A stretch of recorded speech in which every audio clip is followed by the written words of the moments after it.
Hello everyone. We are starting our first day of using Autodesk Revit and we are in the 2022. Once you open this up, you should come up if you're using this from home and sign in. If you're here in class, you don't need to worry about that, but this does allow you your free access from home. So make sure you sign in if you're using it from home. Over here, we can see some recent file activities, some families. All of this I know is really new to you guys, so let's kind of get into how to start something here. The first thing you want to do is underneath models, let's do new.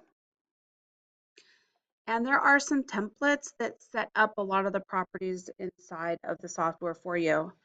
What we're going to use is the Imperial Architectural. So go ahead and click on Imperial Architectural Template. And we're creating a project, so leave that alone and hit open or OK. Okay, so once you guys are in here, let's kind of look around for a minute. This white space within here, this is your drawing space. You can use some of these different features over here to spin things around, to look in different perspectives. Up here at the top, this architecture tab is for the most part the one you're going to use, at least for quite a while. Here's where you can draw walls, insert doors and windows, do your roof, your ceilings, those types of things, stairs and ramps. If you want to look through here, you can see all of the different things, um, but we won't be getting into here for quite a while.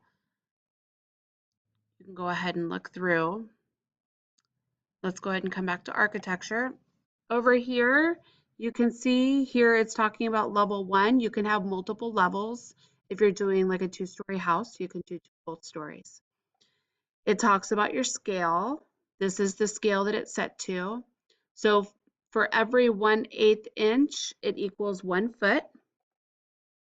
There's also some other things down in here if you want to look through. There's color schemes and that kind of stuff. You can crop it. This will oftentimes kind of bite you in the butt because you crop something so that you can see just that and you forget to undo it. So if you ever notice that half of your stuff just kind of disappears, but it doesn't look like it's really gone, but it's just like partially gone, look here and see if you accidentally cropped it. If we look down here, we can see that this is where we can see everything that we've done so far. So for example, these are all of our views. If you look at the elevations and say, for example, we click on east, you can see different elevations. So these would be used for things such as, 0 feet, 0 inches would be like your ground level. Or if you have a basement in a house, this could be the basement level. And you can keep adding these to come up higher and higher. We'll go through those in just a minute. Your ceiling plans, that's literal. Here are your floor plans. So here is where level 1 is the level 1 over here.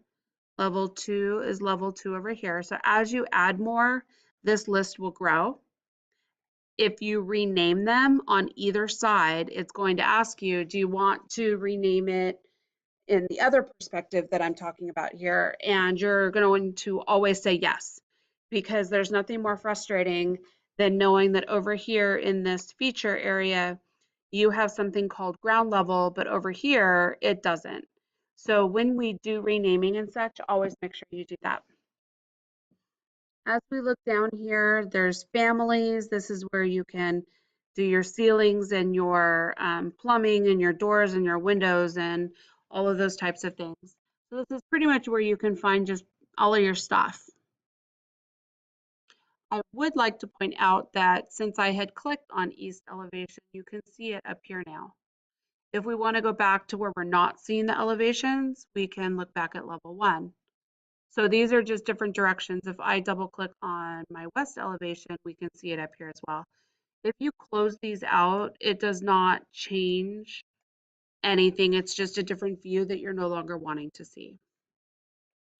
So the very first thing that I want you guys to do is I want you to save your file. Please make sure you go up and hit the Save As button, save it in your student drive, name it what the project is. That way you know where you put it and you know what it's called.